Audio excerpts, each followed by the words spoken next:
Sure. Thank you. So my presentation will be slightly different from the one that we just saw because it comes from applied research. So it was work performed in the Mirai project, which is an IoT-ECAW project, and it was together with the company named Shape. I'm from Series. I'm Sarah Klein, anyway, sorry. So it was together with my colleagues Annanda and Hristoskova and Annanda Rath from Series and Renaud Gonce from Shape. So what is it about? This way, sorry. Shape is a company. They have a very small and very constrained device that you can put on water meters in order to measure your consumption and send it to a backend where an anomaly detection is performed. So they want to identify whether there is a water leakage in your system. And so it's non-invasive, but it will only really measure the pulses from your ordinary water meter and then perform the anomaly detection on it. That is how it looks like. And of course, this is very attractive for people, but also for example, for insurance companies in order to identify whether there are buildings that are at a high risk of having damage to their building structure.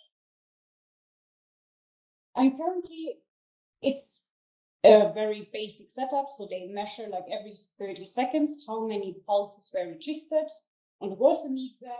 They send it via once per hour. So we have 30 seconds messages.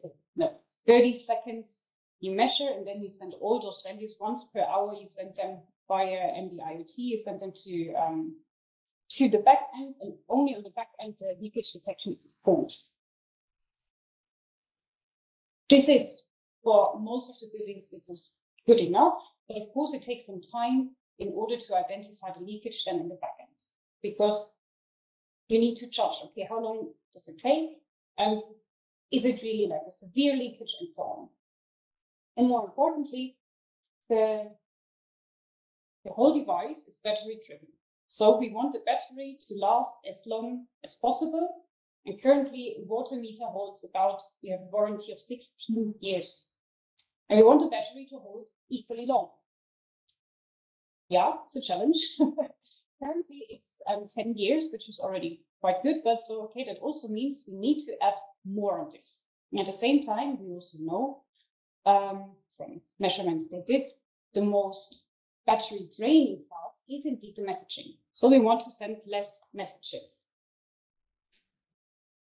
But what does that mean? Okay, so we have like different requests or requirements to our system because we want the battery to take as long as possible. That means we need less messages. But at the same time, if we send less messages, it will take much longer to detect the leakage if we do the leakage detection only in the cloud. And at the same time, we also want to ensure privacy and security, because if we just say, okay, every time we detect, if we do not detect any consumption, we don't send a message, that could lead to a security issue. Because, for example, if we measure the consumption in your household and people can just capture how many messages we sent, there's nothing sent for 3 days, well, you're probably not at home. So this is a security issue. And all of those requirements contradict each other. So what did we do? First of all, we tried to be able to send more messages. So the size is always the same. So we need to put less information in one message. So we thought about how can we compress the data directly on the edge. And as the edge is very constrained, we needed something simple. So we started with a basic run length encoding. So what does it mean? Let's assume these are our pulses that are measured in our interval of 30 seconds. So 1 pulse, 0, 0, 0, 3 pulses, and so on. If we do a run length encoding, we can just say, okay, we count how many times a given value occurred and the value itself. So we can deduce it to a tuple of values. And if we have many duplication or reoccurring values, this would just shrink, which is quite often the case because most, for example, private households, they don't have like a consumption on a 30 seconds level. So you assume quite a lot of zeros actually. So here we have like 1, 1, we have 4 zeros, we have 2 3s, and so on. But if you look at this, well, it's almost about the same, right? So in this example, it's about 3. So what we also thought about is so-called Fibonacci encoding. It's very similar actually to your binary encoding, but you use the Fibonacci sequence. So for those who don't remember, it's just like always like so you start with 0 and 1, and then you always like add the 2 that were just before. So you have 0 plus 1 is 1, 1 plus 1 is 2, 1 plus 2 is 3, and so on. And we can use those. In order to encode our sequence. How does it look like? So you can create those code words. That means you always just take the sequence of a set similar to your binary system with the dual system. What you do here is like, okay, the 1, we can encode it as a 1. And by adding always this 1 at the end, it can be shown that instead of needing to really decide where a given number starts or stops, you can, from this long string of numbers, you can uniquely separate it again into single values. So you have a long sequence of strings, if you have a long string of zeros and ones, or bits, and you don't need any separate or something like that. So this is how the values can look like. So this is 1, 1, 1, 1, 1, 1. Then the 1 we look here, so it's 0, 1, 1, 0, 1, 1, and so on. And you can uniquely split it again. And this long string is much easier to send. So how does it help now? For our leakage detection, because we want to detect it directly on the edge, because like this, we can decide on when to send the message, depending on whether we identify a leakage or not. So these are 2 classical examples of the same time series without a leakage and with a leakage. As said before, in a normal household, you have long periods where there is no consumption at all. So you have lots of zeros. If you have a leakage, you usually have some kind of very regular reoccurring pattern. Depending on how strong the leakage is, can be that it's just 0, 1, 0, 1, 0, 1, which means that you lose, for example, 500 milliliters per minute. But it could also be that it's just like 0, 0, 0, 1, 0, 0, 0, 1, and so on. But it's regular, more or less. And in that case, if we think back about our compression, the run length encoding, so where we just count the occurrence of adjacent values, is less efficient in a case of a leakage, and it doesn't affect too much the Fibonacci encoding. Why? So if you look here, the many redundant values compressed into one single value. So instead of measuring 10 times the 0, it just sends 0, 10. And if you use the same, but you have like a leakage, so this recurring pattern, you have many times you count 1 time a 0, 2 numbers, 1 time a 1, 2 values. So you kind of have an inflation actually of your compression. So your string in the end, or your number of information you send, is actually more than it used to be before. But here, if you do just a pure Fibonacci encoding on this time series compared to that one, well, whether you send 0, 1, 1 or 1, 1, it doesn't make too much of a difference. And that's what we use. So we make a 2-stage compression. So we first take the pure Fibonacci encoding, and then we use the combination of run length encoding plus Fibonacci. So the tuple we got, we also encoded with the Fibonacci encoding. And then we simply measure the length of this string and divide it. And then we can specify, given some threshold value epsilon, above this threshold, we decide this is a leakage or not. And this is purely because we know in the case of a leakage, we will have this kind of inflation of the string. So it's very simplistic, actually. But it works quite well. So we tested it first. So we have the real world data from shape, but there's always a question of, okay, somebody has to indicate where does the leakage start or stop. So if you go on a 30 seconds granularity, it's hard to tell where do you start and where do you stop. So what we did was we did some simulation. So we created some artificial data based on the distribution that we got from shape, from the real data. And there we said, okay, now we decide it's a leakage or not. So we exactly knew where it started and also how strong it was. And if you look at our inclusion metrics, so we have like 93% of true labels on a 30-second granularity. And we miss about, 7% where we have the wrong labeling. We see really, okay, it's like shortly before beginning or shortly after ending. So it's pretty much like somewhere in the middle. And we tested this with different strengths. So like how strong is the leakage? And then we measured also how long does it take to identify the leakage, because that's of course important for the sending.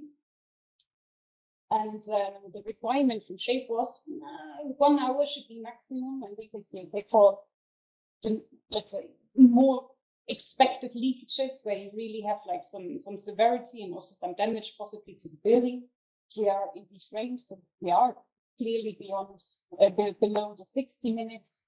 And then if we have like weaker leakages, of course it's harder to detect them because they're not that present in the signal anymore. So your signal to noise ratio is just not very good. So okay, it takes about 17. So we were quite happy with these results, but then we were wondering, well, what about security now? When are we going to send our message?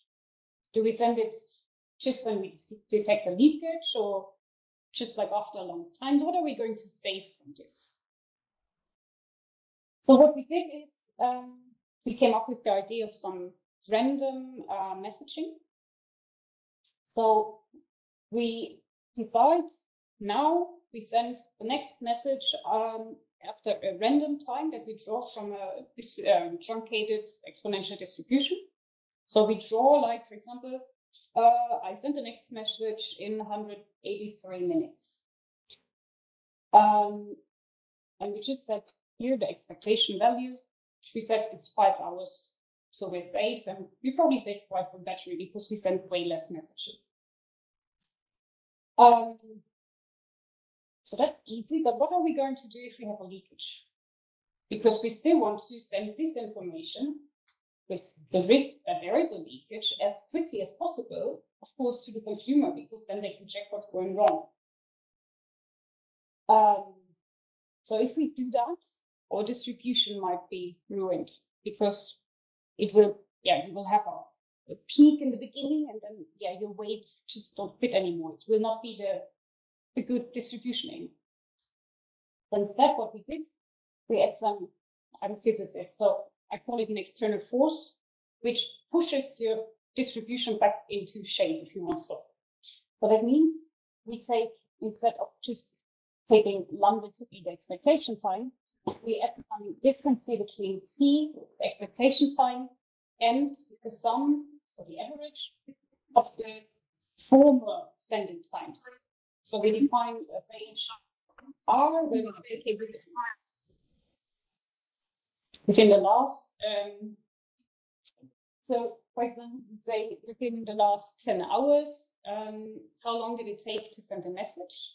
And if it's just like the distribution that we expect and there's no leakage, it will be just around our expectation time where it should be. So this factor vanishes.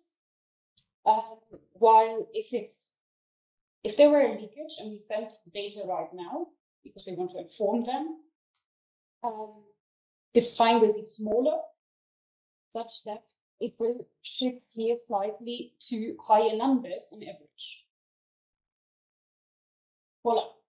So we say we send the message in case of a leakage. We say, okay, we send the risk and the encoded string right now, and then we just keep some bookkeeping on, let's say, for example, we send 3 warnings per leakage that is detected, just also with the random timing, but a bit earlier than the normal expectation time. And then we go back to normal, because first of all, if it's not a leakage, then we don't want to bother them like every time. At the same time, of course, if we send too many warnings, it might also take too much from load. And then we checked, okay, is this actually helping us, this approach of pushing our distribution to later times after having a leakage detected? And we see, okay, if we take more messages, indeed, so what we calculated is the Pulver-Gleicher divergence, which gives you the divergence because it's on the distance, but it explains or gives you a measure on how different 2 distributions are. So the smaller the divergence, the harder it is to distinguish the real distribution that we take, so the truncated exponential, and the one that we get if we really apply our algorithm. And we see with the increasing number of messages, indeed, the Pulver-Gleicher divergence decreases for all the devices where we tested it on, which means that if we have enough messages, so on the long-term limit, it will not be able and it not be possible anymore to distinguish the expected distribution and the one that results from our leakage detection. Means that privacy is preserved. So how to summarize this all? What we showed is, first of all, we can very efficiently compress the information that is actually on the device. So we tested it on their data and it was about 90%. So it was very efficient, even though simplistic.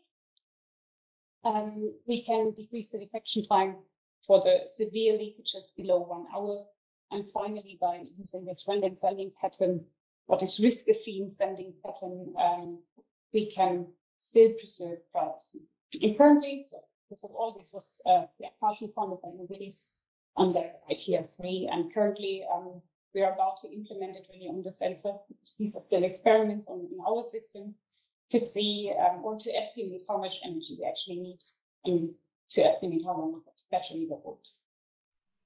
That's it. Thank you. Thank you. Question. Is the system adaptive? For example, if the inhabitants decided to use more water, or for example, we connect something in a factory which needs water, how the system should may be adapted to this situation? First of all, by just setting the threshold, we're quite flexible. So it will only have a short-term memory of maybe a few hours, which in that case, it is adaptable, but still we need to set the thresholds. And what we also saw is that this is sensitive to different buildings. So for example, a school has very different patterns than a hospital or a private household. So what we're currently looking into is to say, can we have a building specific threshold where we just learn from different devices? On the other hand, the system can at the moment only send messages and not receive. So it's hard to, let's say, retrain or decide on a new threshold. So this is something that's also currently work in progress. Did you take into account the different communication mechanism between the sensors and the cloud? Yes, but not me. No, it was done indeed beforehand from Shape, because they are, I mean, it's a system that is in place with quite a lot of customers, and they did some experiments. First they used Sigfox, and now it's narrowband IoT. Because apparently it needs less battery, but yeah, this was not my focus. Yes. Yes. I'm not sure if this is part of your current work, but have you done any thinking about sensor attacks? If somebody maliciously changes the bits near sensors. You have two different ways of encoding. Is it possible to say that one of them is more suitable to attacks? And maybe this is future work, but this is the question. It's a good question, but indeed we haven't looked into that. So currently we're really interested on the messaging more to say, can we extract any information really from the sending pattern? Because then, I mean, the messages are encrypted when they're sent. So from that perspective, it's fine. So by only looking into the number of messages, that was the idea to say, can an attacker just extract some information from the pattern? But I haven't checked whether whether they are more sensitive than the other. Not a good way to combine two different solutions from Mr. Plutarch and yours. Yeah, but currently they cannot receive any messages, so maybe in the future. Okay. Compression would be not model. Because your method of progress show that you have and you want to create that. Okay. Thank you very much.